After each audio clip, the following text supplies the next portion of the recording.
Civil academy के इस daily current affairs पे मैं इशार अहमद एक बार फिर से आप सभी का पुरजोर स्वागत करता हूं और आशा करता हूं कि आप सभी स्वस्थ हैं और बिल्कुल मस्त हैं। मेरे प्रिय साथियों, आज हम पढ़ेंगे 24 मई के इंपॉर्टेंट करंट अफेयर जो कि हमारे एग्जाम के लिए बहुत ही इंपॉर्टेंट है। तो वीडियो में शुरू से अंत तक बने रहें। अगर चैनल में नए हैं तो चैनल को सब्सक्राइब कर लें और पहले से अगर इस चैनल में है तो मेरे प्रिय साथियों, जिन जिन बच्चों को डेली करंट अफेयर्स पढ़ना है उन तक ये वीडियो जरूर शेयर करें। ठीक है, चलिए ज्यादा समय न लेते हुए अपना सत्र प्रारंभ करते हैं। आज की पॉजिटिविटी है, खुद पर इतना यकीन रखो कि उड़ान देर से ही सही लेकिन सबसे ऊंची होगी। जीवन में यकीन अपने ऊपर रखना बहुत ज्यादा जरूरी है। अगर आपको अपने आप में यकीन नहीं है तो फिर आप जीवन कैसे जी सकते हैं। इसलिए अपने आप पे यकीन रखें और अपने लक्ष्य के प्रति एकाग्रित रहें। ठीक है, चलिए आइए। लास्ट टाइम मैंने प्रश्न पूछा था कि मिस वर्ल्ड आयोजित हुआ है, उसमें स्पोर्ट्स चैलेंज में स्वर्ण पदक जीता है एलिस रैंडमा ने। ठीक है, अच्छा हुआ इसका आंसर नहीं दिया आप, क्योंकि बेफिजूल का क्वेश्चन था और ये डल गया था। ठीक है, अच्छा हुआ आंसर नहीं दिया, लेकिन लास्ट में जो क्वेश्चन पूछे जाते हैं वो इंपॉर्टेंट होते हैं। ये बहुत ज़्यादा मतलब कहा जा सकता है कि बेवजह का क्वेश्चन डल गया था। ठीक है, चलिए। हाल ही में भारतीय नौसेना द्वारा अपने बेड़े में शामिल किए गए हस्तनिर्मित जहाज का नाम क्या है, जो अजंता की गुफाओं की 5वीं शताब्दी की पेंटिंग से प्रेरित है। मेरे प्रिय साथियों, अजंता की गुफा काफी पुरानी गुफा है, अजंता और एलोरा की गुफा। इसमें जो नाव की बनाने की या कहा जा सकता है जहाज बनाने की जो तकनीक है, वो बांस और लकड़ियों को एक साथ जोड़कर प्राकृतिक रस्सियों से उसे बांधा जाता है, पेड़ की छालों से, और गोंद से उसे वाटरप्रूफ बनाया जाता है। तो मेरे प्रिय साथियों, उसी का ही जो है ये प्रारूप बनाया गया है, जिसे INSV कौंडिन्य नाम रखा है इसका। ठीक है, जो कि भारतीय बेड़े में शामिल हुआ है। जैसे कि मैंने बताया, लकड़ी से बना समुद्री जहाज होता है, नारियल की रस्सी से इसे बांधा जाता है, पेड़ों की छालों से बांधा जाता है, रेजिन या गोंद से इसे जलरोधक बनाया जाता है। ठीक है, अब प्रोजेक्ट INSV कौंडिन्य जो है केंद्रीय संस्कृति मंत्रालय के द्वारा पूरा का पूरा इसमें फंडिंग किया गया है। अब भारतीय नौसेना की ये परियोजना है, निर्माण संचालन की जिम्मेदारी इन्होंने ही ली है। IIT मद्रास के साथ मिलकर इस काम को किया है और इस बेड़े को बनाया है। ठीक है, अगर हम अजंता की गुफा की बात करें तो आपका बुद्ध और बुद्ध धर्म के समर्पित प्राचीन बौद्ध रॉक वास्तुकला है यहाँ पर, मतलब कि रॉक आर्ट्स यहाँ पर देखने को मिलेंगे आपको। साथ ही साथ पुराने जमाने के जो बौद्ध विहार होते थे वो यहाँ स्थित है। ठीक है, चले 1983 में इसे यूनेस्को की विश्व विरासत सूची में शामिल किया गया था। चलो, हाल ही में मणिपुर उच्च न्यायालय के नए मुख्य न्यायाधीश के रूप में किसे नियुक्त किया गया है। तो मणिपुर उच्च न्यायालय के नए मुख्य न्यायाधीश बन चुके हैं, राष्ट्रपति ने मंजूरी दी है। क्या नाम है इनका? न्यायमूर्ति कैंपैया सोमशेखर। ठीक है, मणिपुर के क्या होंगे तो चीफ जस्टिस होंगे। क्लियर है। 1990 के वकालत 1990 में जो है इन्होंने वकालत चालू की थी। 1998 में सीधे जिला न्यायाधीश बन चुके थे। 2016 में अतिरिक्त न्यायाधीश कर्नाटक हाई कोर्ट के रहे और 2018 में स्थायी न्यायाधीश रहे हैं। मणिपुर की राजधानी इम्फाल है। N बीरेन सिंह यहाँ के मुख्यमंत्री है।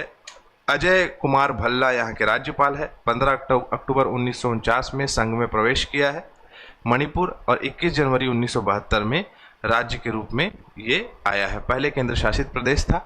ठीक है, चलिए। हाल ही में किस संस्थान के शोध टीम ने ऐसा फ्लोरेसेंट सेंसर विकसित किया है जो जल एवं जीवित कोशिकाओं में रसायन क्या है आपका साइनाइड की पहचान कर लेगा। ये क्या है मेरे प्रिय साथियों? साइनाइड एक विषैला पदार्थ होता है जिसको सोना उद्योग और ये सब चीज़ों में यूज़ किया जाता है। तो IIT Indian institute of technology Guwahati के द्वारा इसे बनाया गया है, निर्मित किया गया है, जो कि नई आधुनिक दौर में सिंथेटिक फाइबर, प्लास्टिक बनाना, धातु सफाई, आपका इलेक्ट्रोप्लेटिंग और सोने की खान, इन सभी चीज़ों में यूज़ किया जाएगा। ठीक है, यही इतना ही इम्पोर्टेंट है, ज़्यादा महत्वपूर्ण नहीं है, लेकिन ये अच्छी पहल है। चुनाव आयोग से संबंधित प्रश्न है। भारत में चुनाव आयोग ने मतदान केंद्र में मतदाताओं की अधिकतम संख्या 1500 से कितनी कर दी है? तो अब हर एक चुनाव जो आपका मतदाता केंद्र होगा उसमें मतदाताओं की संख्या सिर्फ 1200 होगी। मतलब मतदाता केंद्र बढ़ जाएंगे, केंद्रों को बढ़ा दिया जाएगा, लेकिन सिर्फ 1200 लोग जो है एक मतदाता के मतदान केंद्र में क्या कर सकते हैं? वोट दे सकते हैं। ठीक है, इंपॉर्टेंट है, याद रखिएगा, एग्जाम में पूछा जाएगा। अब आते हैं चुनाव आयोग के महत्वपूर्ण कार्य में, जो कि और इम्पोर्टेंट है। यह भारत के राष्ट्रपति और उपराष्ट्रपति पदों के चुनाव करता है। जितने भी केंद्र शासित प्रदेश है वहाँ पर ये चुनाव करता है। विधानमंडलों में संसद, राज्य केंद्र शासित प्रदेशों में विधानमंडल में चुनाव करवाता है। संविधान में कुछ प्रावधानों के तहत संसद के सदस्यों को योग्य और अयोग्य बनाता है। ठीक है, भारत में लोकसभा चुनाव, विधानसभा चुनाव, नगरीय निकाय चुनाव, ये सभी चुनावों का संचालन करता है। भारत चुनाव आयोग इलेक्शन कमीशन ऑफ इंडिया 1950 में बना है। भारतीय संविधान के आर्टिकल 324 में इसका वर्णन है। स्वतंत्र संवैधानिक निकाय है। राष्ट्रीय मतदाता दिवस हर साल 25 जनवरी को मनाया जाता है। ठीक है, हाल ही में किस राज्य से, अगला प्रश्न है, हाल ही में किस राज्य सरकार ने 4 प्रशिक्षित कुमकी हाथी को आंध्र प्रदेश शिफ्ट किया है? तो कर्नाटक से आंध्र प्रदेश शिफ्ट हुए हैं ये कुमकी हाथी। अब ये प्रशिक्षित कुमकी हाथी क्या होता है मेरे प्रिय साथियों?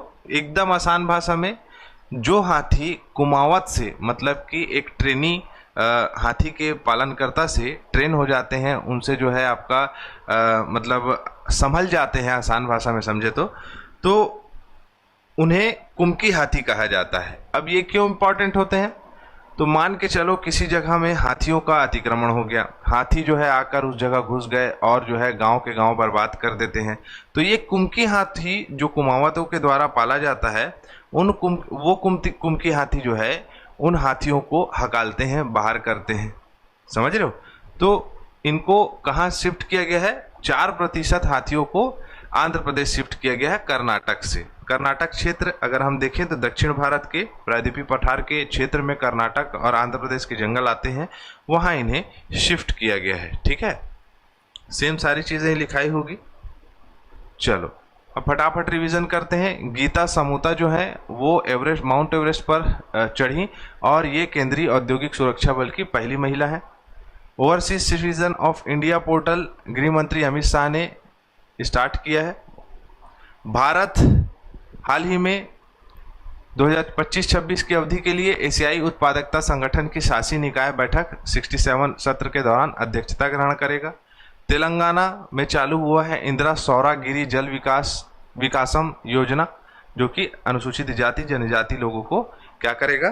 तो आपका जल उपलब्ध कराएगा। हाल ही में किस कन्नड़ लेखिका को अंतर्राष्ट्रीय बुकर पुरस्कार मिला है? मोस्ट इंपॉर्टेंट, आप लोगों के लिए एग्जाम के लिए बहुत इंपॉर्टेंट है, इसका आंसर जरूर दीजिएगा।